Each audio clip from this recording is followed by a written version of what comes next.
हाय, चलिए इलेक्ट्रोस्टैटिक का second video लेके फिर मैं आपके सामने हूं, Sanjeev Bhargava SV physics classes. ये वीडियो समझना है तो पहला वीडियो देखना बहुत जरूरी है। और इस वीडियो में हम बात करेंगे कूलॉम्स लॉ। कूलॉम्स लॉ मतलब बैकबोन ऑफ इलेक्ट्रिसिटी, हर जगह ये यूज होने वाला है।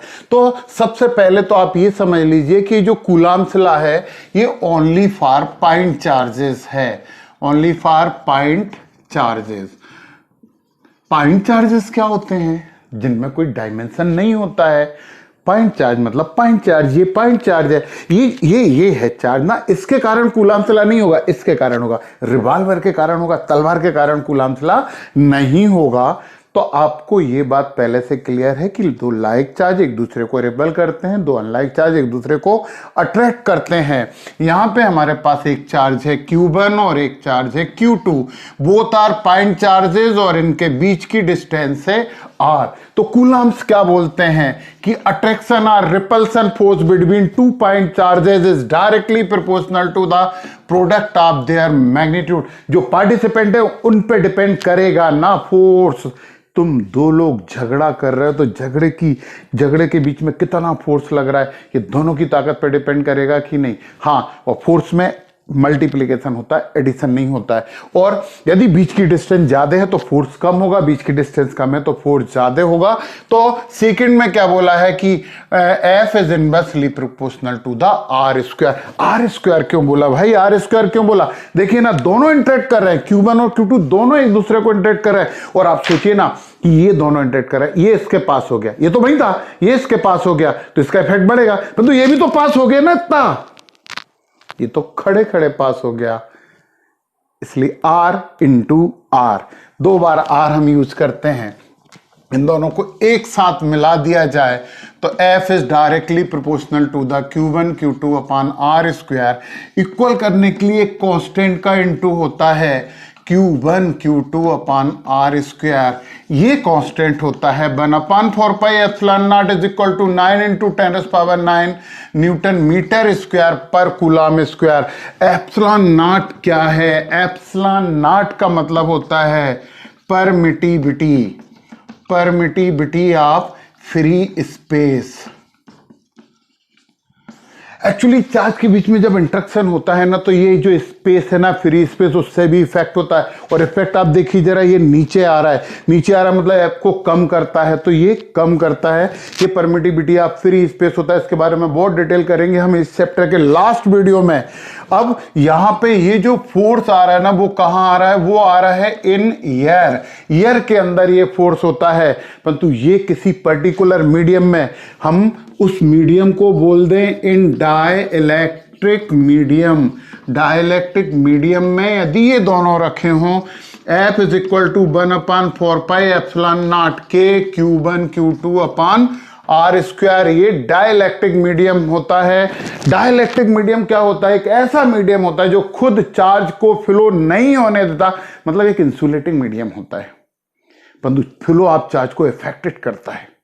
वो यदि तुम लोग थोड़ा सा समझते ना, लगाने बजाने वाले दो लोगों का झगड़ा हो गया, तीसरा उसने कहा यार वो तेरे बारे में बहुत बुरा बोल रहा था, वो उधर शायद तेरे बारे में बहुत बुरा बोल रहा था, पता चला दोनों का और झगड़ा बढ़ गया। वो जो तीसरा था ना जिसने झगड़ा बढ़ाया ना, वो डाइलेक्ट्रिक मीडियम होता है और उसका जितना इफेक्ट होता है उसे के बोलते हैं। के को यहाँ पे क्या बोलते हैं? के को यहाँ पे बोलते हैं डाइलेक्ट्रिक कांस्टेंट, कांस्टेंट। और के को एक और चीज है एप्सिलॉन आर। एप्सिलॉन आर का मतलब होता है relative permittivity. K is equal to epsilon R. Epsilon R का मतलब होता है रिलेटिव परमिटिविटी, मतलब क्या also known as relative permittivity. Relative permittivity की यदि हम बात करते हैं तो यहां पे epsilon R is equal to epsilon upon epsilon naught, और ये काय के बराबर होता है के।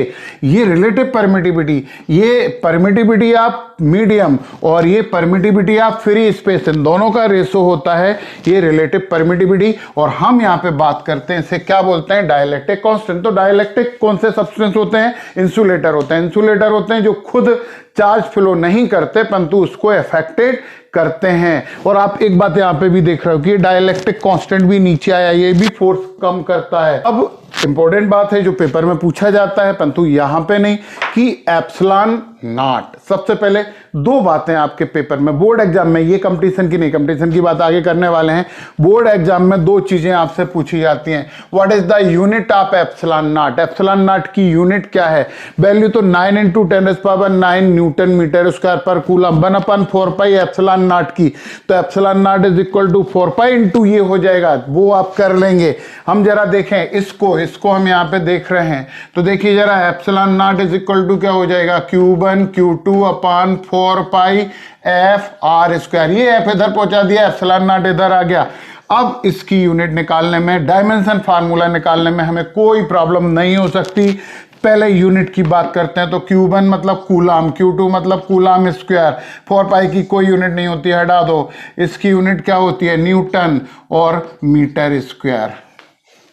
अब इसका डायमेंशनल फार्मूला की बात करें तो इसका क्या होता है, 80 I is equal to Q/T होता है। ये आपने 10th में पढ़ा है, ये हम अगले चैप्टर में पढ़ने वाले हैं।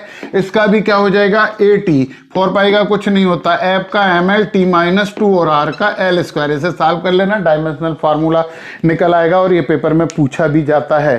तो ये हैं आपके कूलम्ब्स लॉ, और ये बहुत इंपॉर्टेंट लॉ इसलिए है क्योंकि पूरी इलेक्ट्रिसिटी में इसे हम बहुत ज्यादा यूज करते रहते हैं। तो चलिए हम पहले कूलम्ब्स लॉ का वेक्टर फॉर्म कर लेते हैं और फिर हम कुछ बहुत अच्छे न्यूमेरिकल, और न्यूमेरिकल क्या मेरे पास पेपर रखे हुए हैं जो कि पिछले सालों आए हैं, बहुत से सिंपल क्वेश्चन भी हैं। तो एक बात उससे पहले आपको बता दें कि कूलम्ब्स लॉ में ये फोर्स कंजर्व रहता है और न्यूटन का थर्ड लॉ होल्ड होता है। मतलब यदि बने नहीं है, मैं बनाता हूं, ऐसे नहीं यार, ऐसे बनाते हैं। ये है आपका एक चार्ज है Q1 और ये है एक चार्ज आपका Q2।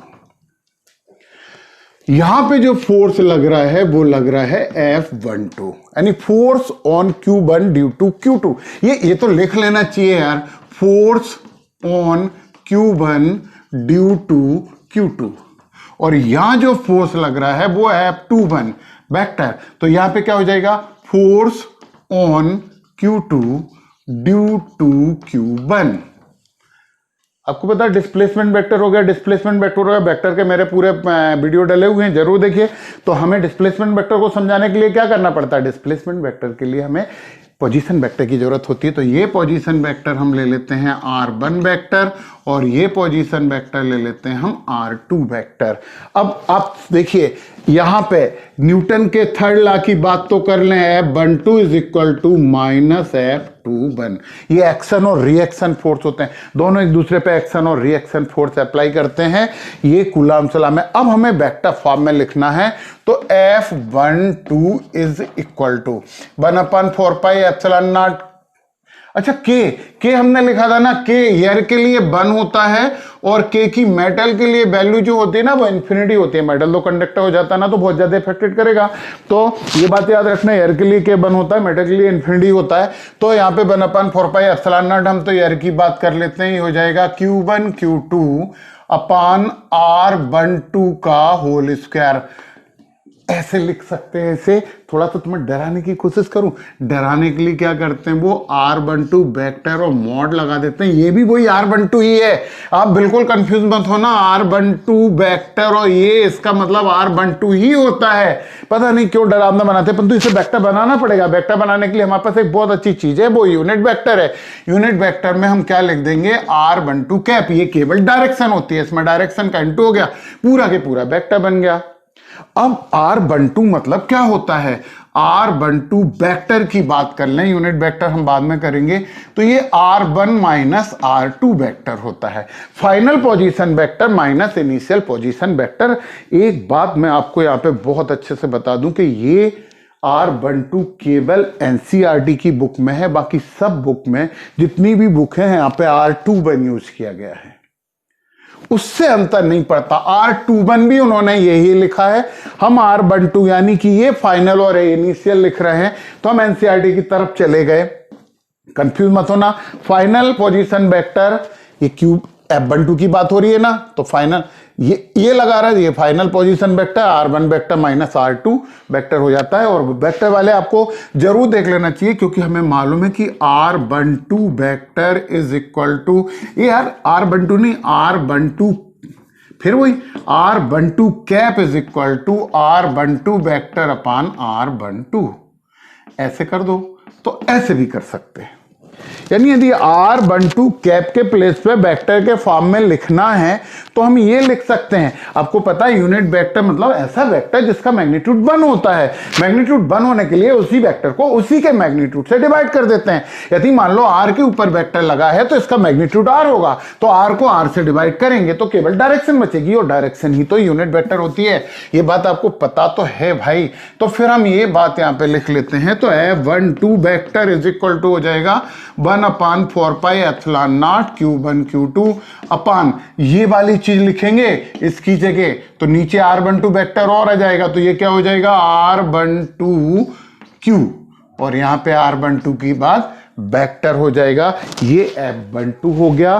सिमिलरली, ये बड़ा अच्छा वर्ड है, similarly F21 is equal to 1 upon 4 pi epsilon naught Q1 Q2 upon R21 है ना, R21 का Q और R21 का ये वेक्टर, इसी को R करके कैसे लिख सकते हैं, वो शुरू वाला, ये हो जाएगा 1 upon 4 pi epsilon naught Q1 Q2 upon R21 square और R21 कैप। ये कूलम्ब्स का लॉ का वेक्टर फॉर्म है। वेक्टर फॉर्म हमें बहुत काम का है, बहुत एप्लीकेशन मोड में जाना पड़ता है, और एप्लीकेशन मोड में क्या जाना पड़ता है यार, कॉम्पिटिटिव एग्जाम में तो इसी वेक्टर फॉर्म को यूज करके बहुत से न्यूमेरिकल आते हैं। किसी को बताना मत, जरूर बताना, क्योंकि सबका फायदा होना चाहिए। हाँ, सबका फायदा होना चाहिए। हम प्रिंसिपल ऑफ सुपर पोजिशन और कर लेते हैं, principle of super position. Principle of superposition के लिए हमें क्या करना पड़ेगा, तो आपने एक बात समझ में आ गई ना, कूलम्ब्स लॉ कैसा होता है, न्यूटन का थर्ड लॉ जैसा होता है ना, action there is equal and opposite reaction. अब हम बात करते हैं प्रिंसिपल ऑफ सुपरपोजिशन।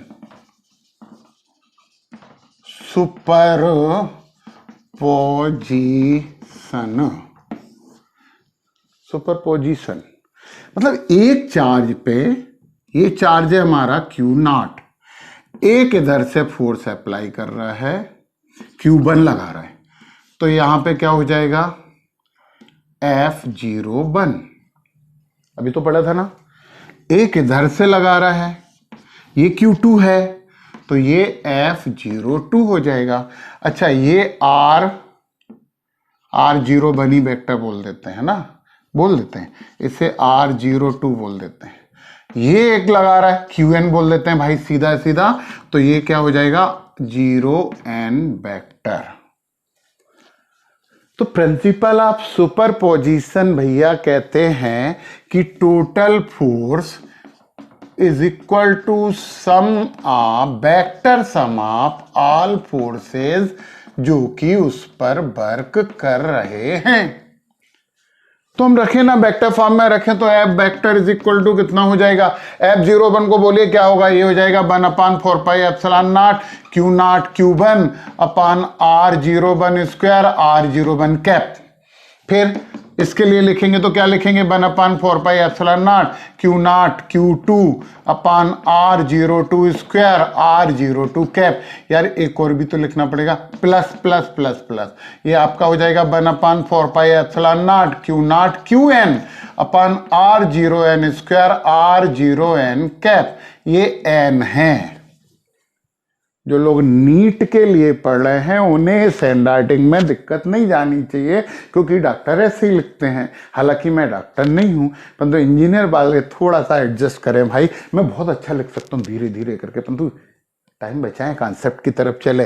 तो F vector is equal to, common क्या क्या हो रहा है देखो तो जरा, कॉमन हो रहा है आपका सब में Q0 है और 4 पाई एप्सिलॉन नॉट है, तो Q0 upon 4 pi epsilon not common ले लिया, और यहां पे क्या बचा Q1 अपान R01 square R01 cap plus Q2 अपन R02 square R02 cap plus plus plus QN अपन R0N R0N कैप। बंद करिए तो इतना सारा लिखेंगे। अब मैं इसमें समेसन का फार्मूला लगा के बना देना भैया। तो F इज इक्वल टू हो जाएगा Q naught upon 4 pi epsilon naught और समेसन हमने लगाया I is equal to 1 to N, N तक चले। ये क्या था, Q123 था तो QI हो गया, सब में जीरो है तो ये हो जाएगा R0I स्क्वायर। और यहाँ पे भी क्या लिख सकते हैं, R0I का कैप। ये हमारा बन गया प्रिंसिपल ऑफ सुपरपोजिशन। अब हमें क्यों ना न्यूमेरिकल कर लेने चाहिए, ये था कूलॉम्स लॉ। और अब हम करते हैं कुछ न्यूमेरिकल भी करते हैं और पेपर में आए हुए कुछ क्वेश्चन पे भी डिस्कशन करते हैं। कुछ क्वेश्चन आपको पता है जिन्हें लोग रीजनिंग क्वेश्चन बोलते हैं, वो बेवकूफ़ बनाने वाले क्वेश्चन होते हैं, उनके बारे में भी हम कुछ बात अभी करते हैं। तो सबसे पहले हम एक क्वेश्चन ऐसा करते हैं, इक्विलिब्रियम वाला क्वेश्चन करते हैं कि एक चार्ज यहां पे रखा हुआ है Q1, बड़ा वाला Q बना लेते हैं, और एक चार्ज रखा हुआ है Q2। इन दोनों के बीच की डिस्टेंस मान लेते हैं R है। हमने कहा कि एक थर्ड चार्ज Q कहां रखें कि ये सिस्टम इक्विलिब्रियम में जाए। मान लो थर्ड चार्ज यहां रख दिया हमने Q, इसका मतलब ये है कि इस पे जितना फोर्स ये लगा रहा है उस पे उतना ही फोर्स ये लगा है, यानी force between Q1 Q is equal to force between Q2 Q। जब दोनों फोर्स इक्वल होंगे, दोनों मान लो सेम है, हाँ सेम होना चाहिए, चार्ज सेम है तो ये इधर रिपल करेगा, ये इधर रिपल करेगा, दोनों फोर्स अपोजिट इक्वल हो जाएंगे तो सिस्टम बैलेंस हो जाएगा। इसके लिए एक सीधा फार्मूला मैं आपको रख दूं कि यदि थर्ड चार्ज Q1 जैसा है, यानी थर्ड Q भी सेम है Q1 एंड Q2 के, तो हमारा फार्मूला होता है 1/4 पाई एप्सिलॉन नॉट Q1 अपान, यहां से यहां तक की डिस्टेंस x मान लेंगे तो यहां से यहां तक की डिस्टेंस r माइनस एक्स हो जाएगी, बची हुई डिस्टेंस है तो ये हो जाएगा, इनकी बात कर रहे हैं तो ये हो जाएगा x square plus 1/4 pi epsilon naught Q2 upon r minus x का whole square is equal to 0। ये थर्ड चार्ज अनलाइक है, थर्ड चार्ज Q अनलाइक, यानी वैसा नहीं है जैसे कि Q1 और Q2 हैं। तो फिर हमारे पास सीधा फार्मूला आता है 1/4 pi epsilon naught Q1 Q2 देखना बड़े बड़े लिखे हैं upon R square plus 1/4 pi epsilon naught Q1 Q upon x square. इन दोनों के बीच की डिस्टेंस ये इज इक्वल टू 0। ये दोनों फार्मूले आप लोग नोट कर लें। तो एक न्यूमेरिकल टाइप की चीज कर लेते हैं, तो हम तो इससे करते हैं सीधा फार्मूला, तो बाद में रखेंगे, पहले हम ये कर लेते हैं कि हमारे पास मान लीजिए कि यहां पे Q चार्ज है और यहां पे 9Q चार्ज है, बीच में कहीं पे कैपिटल Q चार्ज हमें रखना है। इन दोनों के बीच की डिस्टेंस हमें दी हुई है 8 मीटर। 8 मीटर यदि हमें डिस्टेंस दी है तो वो ये पूछ रहे हैं कि थर्ड चार्ज Q कहां रखें कि ये सिस्टम इक्विलिब्रियम में हो जाए, बैलेंस हो जाए। और कई बार इस Q की वैल्यू भी पूछ लेते हैं, तो उसे सॉल्व करके आप निकाल ही लेंगे। तो हम क्या बोलेंगे, इन दोनों के बीच लगने वाला force is equal to the इन दोनों के बीच लगने वाला फोर्स। यदि ये 8 मीटर है तो इसे हम x मान लेते हैं, तो ये कितनी हो जाएगी 8 माइनस एक्स। चलो इन दोनों के बीच लिखिए 1/4 pi epsilon naught Q into capital Q upon x square is equal to 1/4 pi epsilon naught capital Q into 9Q upon 8 minus x का whole square. 1/4 pi epsilon naught से कैंसिल, Q से छोटा Q cancel, बड़े Q से बड़े Q cancel, 1/x square is equal to 9/8 minus x का whole square. Square root कर दो, अंडर रूट कर दो, अंडर रूट कर दो, तो क्या हो जाएगा 1/x is equal to 3/8 minus x. Cross multiplication 8 minus x is equal to 3x, तो 4x इज इक्वल टू 8, तो x is equal to 2 metre है ना, मीटर हो जाएगा, x is equal to 2 metre आ गया। तो ये 6 मीटर हो जाएगा। ऐसे ऐसे कुछ एक बहुत अच्छा न्यूमेरिकल हम और करते हैं और फिर उसके बाद हम बात करेंगे एक और न्यूमेरिकल। और वो कोशिश करिए ना आप लोग साथ साथ करवाएं। आप मुझे नहीं दिख रहे हैं, मैं आपको नहीं दिख रहा हूं, परंतु नहीं मैं आपको दिख रहा हूं, आप मुझे नहीं दिख रहे हैं। हाँ, ऐसी उल्टी बातें नहीं करो, यहाँ पे तो न्यूटन का थर्ड लॉ नहीं लग रहा है, एक ही लॉ लग रहा है। चलिए आप देखिए जरा, देखिए मान लो एक रस्सी है, होने दो, ये दो चार्ज हैं, दो एक दूसरे को रिपल कर रहे हैं। यहाँ पे भी चार्ज Q है और यहाँ पे भी चार्ज Q है।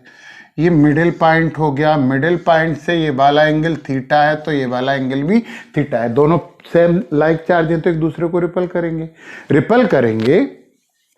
तो इसकी बात कर ले, इसकी भी कर सकते हैं अपन, इसकी बात कर लें तो ये इधर रिपल करके ये फोर्स लगाएगा। एक फार्मूला आएगा जो आप पूरे टाइम यूज कर सकते हो, ये इस तरफ फोर्स लगाएगा। अब चूंकि ये फोर्स, ये इस तरफ जो फोर्स लग रहा है वो दोनों फोर्स बैलेंस, कौन कर रहा है इस फोर्स को बैलेंस, कौन कर रहा है? इस थ्रेड में क्या लगेगा, इस थ्रेड में टेंशन लगेगा ऊपर की तरफ, इसमें भी टेंशन लगेगा। अब आप ध्यान दीजिए कि tension other than vertical and horizontal है। रिजोल्यूशन ऑफ वेक्टर मेरा पहला वीडियो देखिए, आपको ये कभी प्रॉब्लम नहीं आएगी। यहाँ पे ये टेंशन T है और ये ना तो वर्टिकल है ना हॉरिजॉन्टल है, तो T resolve into two component. तो एक कंपोनेंट इस तरफ होगा और एक कंपोनेंट इस तरफ होगा, ये दो कंपोनेंट में रिजॉल्व हो जाएगा। अब देखिए आप, ये वाला एंगल थीटा है तो ये वाला एंगल भी थीटा होगा, तो ये क्या हो जाएगा, T cos थीटा, थीटा की तरफ cos आता है, और ये क्या हो जाएगा, T sin थीटा। तो टेंशन रिजॉल्व होगा। इस एफ को बैलेंस कौन करेगा, T sin थीटा।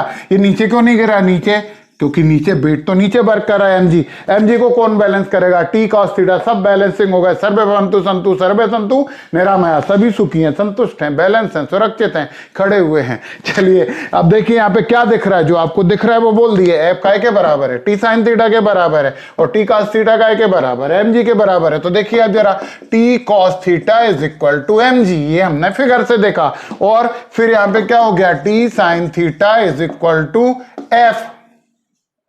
एक अच्छी बात हमें यहां ये लग रही है, 1 और 2 दोनों मिल रहे हैं। यदि सेकंड को 1 से डिवाइड कर दें तो T sin theta upon T cos theta is equal to f upon mg। तो एक बार लिख देते हैं, टाइम पास तो कर ही दें आपका, T cos theta is equal to f upon mg। ये वाली डिस्टेंस मान लीजिए कुछ, मान लो T से T कैंसिल हो गया और ये आ गया आपका tan theta. tan theta f की वैल्यू रख दो 1 अपान mg, तो यहां पे रखा रहने दो 1 upon 4 pi epsilon naught q into q upon x square. एक अच्छा फार्मूला आ गया, डायरेक्ट सॉल्व किया जा सकता है इसको। एक बात बताना तो हम भूल ही गए कि बारातियों का स्वागत पान पराग से होना चाहिए। नहीं, वो बात ये है कि 1 अपान 4 पाई एप्सिलॉन नॉट की CGS सिस्टम में वैल्यू 1 होती है। SI में तो 9 इंटू 10⁻⁹ न्यूटन मीटर स्क्वायर पर कूलम स्क्वायर होती है, परंतु CGS में इसकी वैल्यू 1 होती है। ये एक इंपॉर्टेंट बात थी जो कि हमने आपको बता दी। अब एक और चीज कर लेते हैं, कर ही लेते हैं ना। चलो एक ट्रायंगल वाला एक और न्यूमेरिकल कर लेते हैं, फिर कुछ ऐसे न्यूमेरिकल करेंगे ना जो वो रीजनिंग कहते हैं। पता है रीजनिंग का मतलब क्या होता है? रीजनिंग का मतलब होता है सामने वाले को बेवकूफ़ बनाने की कोशिश करना। अच्छा, जो बेवकूफ़ बनाने की कोशिश कर रहा है ना, उसने बेवकूफ़ बना दिया ना तो वो बेवकूफ़ है, और यदि वो नहीं बनाया तो जो पूछ रहा है वो बेवकूफ़ है। जिसने बेवकूफ़ बना दिया तो वो बेवकूफ़ है, परंतु जो बेवकूफ़ बना रहा है उससे बेवकूफ़ कोई नहीं बना, तो बेवकूफ़ बनाने वाला बेवकूफ़। ऐसा नहीं एनटीए वालों को बना को सर कुछ नहीं बोलेंगे, नेशनल टेस्टिंग एजेंसी वाले, क्योंकि वो तो रीजनिंग क्वेश्चन पूछेंगे ही, वो तो रीजनिंग क्वेश्चन पूछेंगे। हम जरा एक न्यूमेरिकल हम करना चाह रहे हैं, ये इसमें से चलिए, यहां पे एक चार्ज रखा हुआ है +1 माइक्रोकूलम, ये है -1 माइक्रोकूलम। और ऊपर देख लेते हैं जरा, एक और क्या रखा है इन्होंने, देख लेते हैं, जो बोल रहे हैं वही है। और इधर रखा हुआ है जस्ट ऊपर मिडिल वाले में +2 माइक्रोकूलम। उनने पूछा है कि टोटल फोर्स कहाँ निकालना है, ऑन प्लस 2 माइक्रो कूलम। इस पे हमें टोटल फोर्स फाइंड करना है, तो हम कर सकते हैं। आपको मालूम है कि प्लस रिपल करता है, ये प्लस जो फोर्स लगाएगा, ये फोर्स जो लगेगा वो F1 मान लेते हैं। माइनस अपनी तरफ अट्रैक्ट करेगा, माइनस अट्रैक्ट करता है, ये वाला फोर्स F2 मान लेते हैं। ये 10 सेंटीमीटर है, ये 10 सेंटीमीटर है, तो ये भी 10 सेंटीमीटर है। अब देखो ना यार, एक फोर्स उधर लग रहा है, एक फोर्स इधर लग रहा है। फिर वेक्टर वाला देख लीजिए आप वीडियो, ये बीच में हमें रिजल्टेंट मिलेगा। चूंकि डिस्टेंस बराबर है तो बिल्कुल मिडिल में मिलेगा। ये भी इक्वल हैं, तो इन दोनों के बीच का एंगल कितना हो जाएगा? इक्विलेटरल ट्रायंगल में क्या होता है? 60 60 60। ये कितना हो जाता है? 120 डिग्री। ये तो रिजल्ट F आएगा, तो F इज इक्वल टू हो जाएगा √F1 square plus F2 square plus 2F1 F2 cos 120, दोनों वेक्टर के बीच का एंगल। यार अब F1 और F2 तो आपको मालूम होंगे ना। F1 यदि हम निकालना चाहते हैं तो एक कम करें, नहीं बिल्कुल नहीं करें। यहाँ पे क्या हो जाएगा? 9 × 10⁹ हो गया, और Q1 × Q2 हो गया, तो यहाँ पे कितना हो गया? ×2 हो गया अपन R स्क्वायर। 10 सेंटीमीटर में है, ये कभी मत भूलना, मीटर में बदलना पड़ेगा भैया। तो ये 10 × 10⁻² का होल स्क्वायर बना गया। F2 कितना आएगा भैया? F2 भी इतना ही आएगा, 9 × 10⁹ × 2 अपान 10 × 10⁻² का होल स्क्वायर। ये साल बाल कर लेना, जोड़ घटाने गुणा भाग कर लेना। इनकी वैल्यू यहाँ रखेंगे। cos 120 की वैल्यू हम तुम्हें बता देते हैं, ये -1/2 होता है। तो हमारे पास ये क्या हो जाएगा? ये हमारे पास हो जाएगा F1 square plus F2 square minus F1 F2। इन दोनों में ये वैल्यू सॉल्व करके आप रख लोगे तो आंसर आ ही जाएगा, और आंसर जरूर आएगा। जब हम कोई न्यूमेरिकल सही करते हैं ना, सही करते हैं तो आंसर भी सही आता है। पता कितना अच्छा कॉन्सेप्ट है। जब आप कोई भी न्यूमेरिकल सही करोगे, सही कॉन्सेप्ट लगाओगे तो आंसर भी सही आएगा। वाह क्या बात बताइए। चलिए हम जरा एक और क्वेश्चन हम यहाँ पे डिस्कस कर लें। एक छोटा सा क्वेश्चन हो रहा है, फिर एक स्क्वायर वाले क्वेश्चन की भी हम बात करेंगे, और स्क्वायर वाले क्वेश्चन की भी बात करेंगे। तो एक क्वेश्चन ये है कि हमारे पास पित्तबाल है, यहाँ पे हवा में रखी हुई, तो रहेगी क्या हवा में? कभी नहीं रहेगी, नीचे गिरेगी। नीचे कहां से गिरेगी? mg से। तो इस पे चार्ज है प्लस, मान लेते हैं यार कुछ है, प्लस x प्लस q। तो उन्होंने कहा कि इसके कुछ डिस्टेंस पे, x डिस्टेंस पे कोई एक और बाल है, और उसे इतना माइनस चार्ज दे दे कि ये बाल नहीं गिरे। ये बाल कब नहीं गिरेगी? ये माइनस इसे अपनी तरफ अट्रैक्ट करेगा ना, तो ये इधर फोर्स लगाएगा F, तो इस पे हमने मान लिया Q2 चार्ज देना पड़ रहा है। अच्छा, प्लस माइनस मैग्नीट्यूड फाइंड करते हैं ना, तो प्लस माइनस के चक्कर में मत पड़ना भैया, डायरेक्शन पहले ही बता देते हैं। हाँ, नहीं तो बोलो सर माइनस था, माइनस नहीं रखा, ऐसा नहीं होता। डायरेक्शन हमने बताई थी ना, अलग अलग है। तो जितना फोर्स ऊपर लगेगा वो इस वेट के बराबर होगा, तो ये सिस्टम बैलेंस हो जाएगा। मतलब क्या होगा? mg is equal to force between q and q2, यानी mg इज इक्वल टू हो जाएगा 1/4πε0 q2 अपान x स्क्वायर। सॉल्व कर लेना, कोई सा दिया होगा, एक आध नहीं दिया होगा, वो निकल आएगा। तो ऐसे होते चले जाते हैं। एक पता है, एक इन्होंने क्या दिया, एक अजीब सा वो दिया था, और ये नीट में आया था। नीट में ये वाला नहीं जो मैं कर रहा हूं, वो नीट में आया था। और नीट के लिए उन्होंने क्या बोला था, देखो आप, उसने क्या बोला था कि ये स्क्वायर है, यहाँ पे प्लस क्यू रखा है, यहाँ पे माइनस क्यू रखा लो, यहाँ पे प्लस क्यू रखा है, यहाँ पे भी प्लस क्यू रखा है लो। इसे बोल दिया उन्होंने ए बी सी डी। इसकी कुछ वैल्यू देते हैं। बोले कहां लगेगा फोर्स? इसमें लगेगा किस डायरेक्शन में? डायरेक्शन पूछी है, डायगोनल पूछा है, तो ये प्लस क्यू, अरे यार ये भी प्लस है, सॉरी, ये प्लस क्यू और ये भी प्लस क्यू। ये ओ की बात करेंगे तो ये दोनों एक दूसरे को अपोजिट एंड इक्वल फोर्स लगा के नेगलेक्ट कर देंगे, क्योंकि इस पॉइंट पे प्लस क्यू इधर लगाएगा, इस पॉइंट पे प्लस क्यू इधर लगाएगा, दोनों खत्म हो जाएंगे।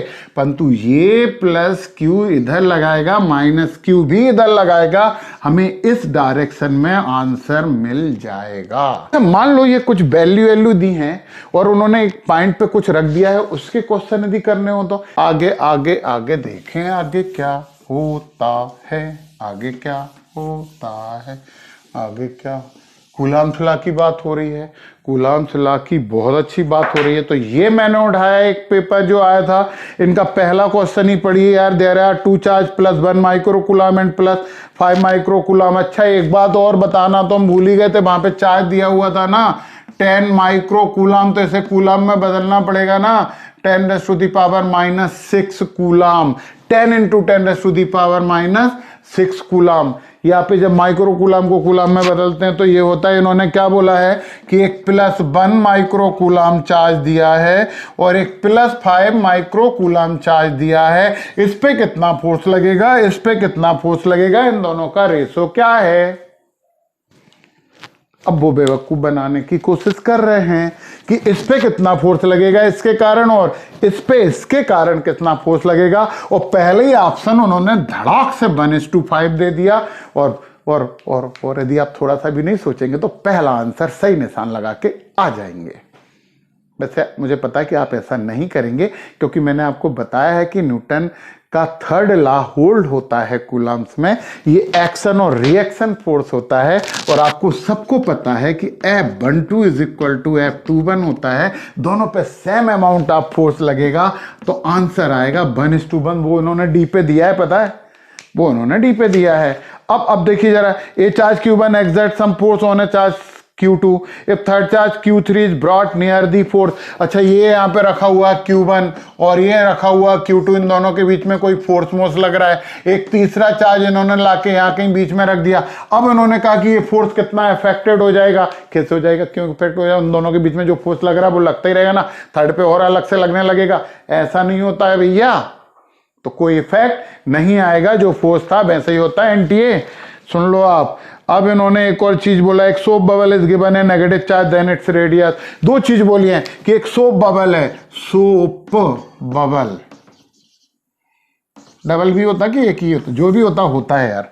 इसको यदि आपने क्या दिया, नेगेटिव चार्ज दिया, फिर इसको आपने बाद में पॉजिटिव दिया, जीरो से ही नेगेटिव दिया था, जीरो से ही पॉजिटिव। किस केस में इसकी रेडियस बढ़ेगी, किस केस में इसकी रेडियस कम हो जाएगी। देखो भैया, चार्ज प्लस दें या माइनस दें, जब लाइट चार्ज सोप बबल पे जाएगा तो वो एक दूसरे को रिपल करेगा, तो माइनस देंगे तो भी एक दूसरे को रिपल करके वो दूर दूर जाएंगे, और प्लस देंगे तो भी एक दूसरे को रिपल करते करते वो दूर दूर जाएंगे, और दोनों ही केस में रेडियस बढ़ेगी। तो उनसे बोलो कि हमें बेवकूफ बनाने की जरूरत नहीं है। नहीं जरूरत है, बनाने दो ना, हम नहीं बनेंगे तो हमारा सिलेक्शन हो जाएगा, बस ये अच्छा है ना। उन्होंने एक और बोला है, 3 equal charges are placed the 3 corners of square if the force between Q1 and Q2 is F12। एक अच्छा क्वेश्चन है, कर लेते हैं। ये जो बोल रहे हैं ना, उनकी बात मान लेते हैं कि क्या बोल रहे हैं वो। देखिए भैया, स्क्वायर है, डिस्टेंस मान लो x, इसकी भी x, इसकी भी x, इसकी भी x। ये है Q1, ये है Q2 और ये है Q3। इन दोनों के बीच लगने वाले फोर्स को F12 बोला है, इन दोनों के बीच लगने वाले फोर्स को F13 बोला है। और उन्होंने क्या पूछ लिया है कि F12 और F13 में रेशो क्या होगा, तो कौन चेंज करेगा यार। और ये सब चार्ज इक्वल भी मान लेते हैं, ये सब ऐसे इक्वल हैं। अब पूछा उन्होंने कि इनके बीच में रेशो कितना डिफरेंस होगा। अब देखना भैया, इन दोनों के बीच की डिस्टेंस x है, तो 1/4πε0 Q/x², और ये वाली डिस्टेंस निकालना पड़ेगा ना, तो ये क्या हो जाएगा, √2x हो जाएगी ना इन दोनों के बीच की डिस्टेंस। पाइथागोरस लग जाएगी ना, जैसे तुम बचपन में छोटे से थे तब से यूज कर रहे हो। तो ये क्या हो जाएगा, इन दोनों के बीच लगने वाला फोर्स क्या हो जाएगा, 1/4πε0 क्यू क्यू अपान √2x², मतलब 2x² हो जाएगा। इन दोनों का रेशो निकाल दो, तो ये दोनों से कैंसिल हो गए, तो ये 2 ऊपर चला जाएगा, x² नीचे हो जाएगा, तो 2:1 होगा। जो पास में है उनके बीच ज्यादा फोर्स लगेगा, जो दूर हो गए उनके बीच थोड़ा सा फोर्स। हाँ, वही जो तुम कह रहे हो, जो तुम सोच रहे हो। यदि ध्यान से देख रहे हो तो तुम सही सोच रहे हो, और यदि ध्यान से नहीं देख रहे हो, टाइम पास कर रहे हो, तो फिर तुम अच्छा नहीं सोच रहे हो। तो टाइम पास तो कभी नहीं करना चाहिए, टाइम पास करना कोई अच्छी बात तो होती नहीं है। तो चलिए यहां से एक आध और न्यूमेरिकल देख लेते हैं। वो पता क्या बोल रहे थे, dialect constant of pure water is 81, it's permittivity will be. तब कोई प्रॉब्लम नहीं है इसमें। आपको मालूम है, अभी हमने थोड़ी देर पहले पढ़ा था एप्सिलॉन r k = ε/ε0। ये दिया हुआ है 81, तो इसकी जगह 81 रख दिए, ε/ε0। तो पूछ रहे थे एप्सिलॉन, तो एप्सिलॉन = ε0 × 81, और ε0 निकालने में आपको कोई प्रॉब्लम नहीं होनी चाहिए। 1/4πε0 9 × 10⁹ होता है, तो ε0 हो जाएगा 1/4π 9 × 10⁹। ये वैल्यू आप यहां पे रख दीजिए और आंसर ले आइए। ये डाइलेक्ट्रिक कांस्टेंट की यूनिट क्या होती है, जाते जाते ये तो बता जाओ। प्योर रेशो होता है, वेक्टर का पहला वीडियो देखिए, प्योर रेशो होता है, और प्योर रेशो की कोई यूनिट नहीं होती है। तो डाइलेक्ट्रिक कांस्टेंट की यानी रिलेटिव परमिटिविटी की कोई यूनिट नहीं होती है। क्वेश्चन, हाँ, एक अच्छा क्वेश्चन है ये। क्वेश्चन तो अच्छा है, ऐसा क्वेश्चन तो हम भी करना ही चाह रहे थे, और वो क्वेश्चन तो हमें कर ही लेना चाहिए था। तो वो क्वेश्चन देखिए आप, क्या है वो क्वेश्चन। इन्होंने बोला है force between 2 identical sphere charges with same charge is F है। एक स्पेयर ये है, एक स्पेयर ये है, इस पे भी चार्ज Q है, इस पे भी चार्ज Q है, इन दोनों के बीच फोर्स F है। ओ हो, एक बहुत इंपॉर्टेंट बात बताना तो भूल ही गए हम। जो कूलाम्स का जो फोर्स है ना, वो सेंट्रल फोर्स है। जो कूलाम्स फोर्स है, आप नोट कर लें प्लीज इसे, कूलाम फोर्स ये सेंट्रल फोर्स है, यानी ये डिस्टेंस सेंटर टू सेंटर ली जाएगी। आपको हमने बताया है कि किसी भी स्फीयर को चार्ज देंगे तो उसके अपर सरफेस पे, आउटर सरफेस पे स्टोर होगा, परंतु हम तो यहीं पे मानेंगे। एक्चुअली अगले वीडियो में हम लाइन ऑफ फोर्स का कॉन्सेप्ट यहाँ पे पढ़ रहे हैं। तो ये लाइन ऑफ फोर्स जब इससे ऐसे बाहर निकलती है तो बीच से कोई भी काम नहीं माना जाता। तो ये जब पीछे आएंगी तो एक पर्टिकुलर यहाँ से निकलती हुई लगेंगी, इसलिए हम हमेशा चार्ज को कहाँ मानते हैं, सेंटर को मानते हैं। तो आपको एक इंपॉर्टेंट बात लिखना, कूलाम फोर्स सेंट्रल फोर्स होता है। ये पूरा भी तो नहीं लिखा, सेंट्रल RAL फोर्स, ऐसा नहीं है भैया, सेंट्रल फोर्स। या तो कॉन्सेप्ट समझ लो, ये अच्छी हैंडराइटिंग देख लो, यही देख लो ना यार, कॉन्सेप्ट पे ज्यादा डिस्कस कर लेंगे। तो बताओ, टाइम पास नहीं करना चाहिए, टाइम पास करना अच्छी बात नहीं होती है। आपके पास टाइम ही तो है जो सबसे ज्यादा कीमती है।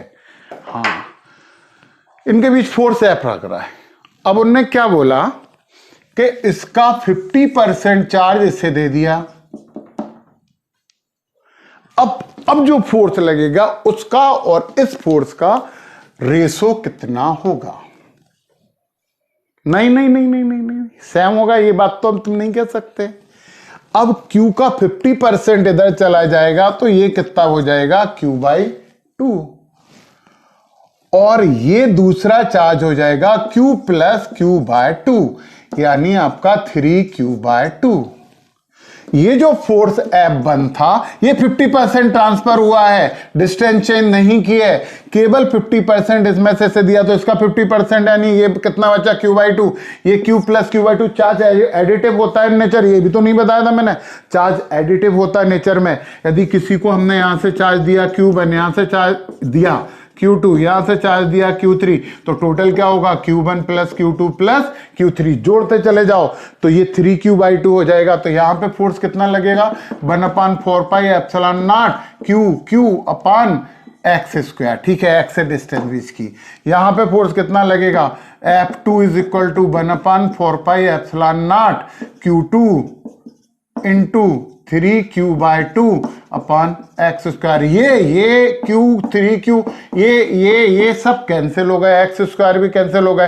तो F1 is equal to F1 upon F, यहां लिखे ना F1 अपान F2 कर रहे हैं, F1 upon F2 is equal to, तो भैया ये तो कैंसिल हो गए, F2 कर देते हैं, F2 बड़ा है, हम बड़े हैं।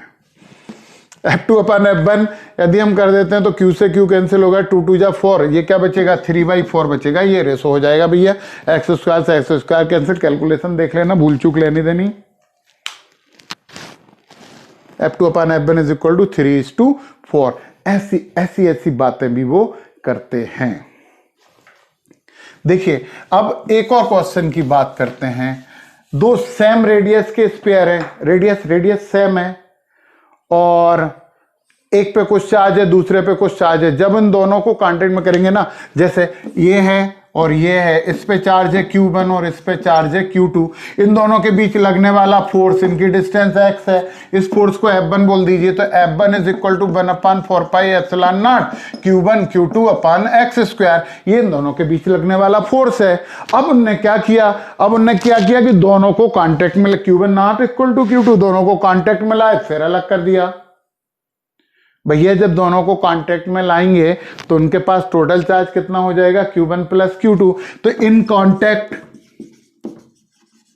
क्योंकि रेडियस सेम है ना, सेम मेटल है, तो टोटल चार्ज कितना हो जाएगा, तो टोटल चार्ज हो जाएगा Q1 प्लस Q2। अब अलग अलग कर दिया तो आधा इसके पास जाएगा आधा इसके पास जाएगा, तो दूसरे केस में क्या हो जाएगा Q1 प्लस Q2/2 एक पे, और दूसरे पे भी हो जाएगा Q1 प्लस Q2/2, बीच की डिस्टेंस तो फिर x है। अब F2 निकाल लोगे यार, तो F2 इज इक्वल टू कितना हो जाएगा 1/4πε0 Q1 plus Q2/2 into Q1 plus Q2/2 अपान एक्स स्क्वायर। कुछ वैल्यू देते हैं, वैल्यू दी है उन्होंने, मैंने नहीं लिखी, परंतु ये बात तुम्हें बहुत अच्छे से समझ में आ गई है। और ये इस तरह से कूलम्ब्स ला के वो क्या बोला था, हाँ वो बोला था कि किसी पे नेगेटिव चार्ज आएगा मतलब इलेक्ट्रॉन बढ़ेंगे तो उसका मास बढ़ जाएगा, किसी पे पॉजिटिव चार्ज आएगा तो इलेक्ट्रॉन निकलेंगे तो उसका मास कम हो जाएगा। आपको वीडियो समझ में आ रहा है, आपको ये न्यूमेरिकल बने, आप इससे अच्छे से करिए, ये प्रैक्टिस करिए, ये मेरा गारंटी है, ये मेरा कमिटमेंट है कि दुनिया के किसी भी एग्जाम में इस कॉन्सेप्ट के अलावा कोई से न्यूमेरिकल नहीं आएंगे। तो कॉन्सेप्ट समझिए। जल्दी से मिलते हैं अगले वीडियो में। Intensity of electric field strength. तो भैया जब तक सब्सक्राइब करो, अपने दोस्तों को बताओ, कमेंट करो, लाइक करो। और मैं आज अभी वेबसाइट बनवाने जा रहा हूँ, बहुत जल्दी आपके क्या बोलते हैं वो, नोट्स, हाँ नोट्स बोलते हैं, वो भी आपके जल्दी से नीचे आपको मिलने शुरू हो जाएंगे। बाय।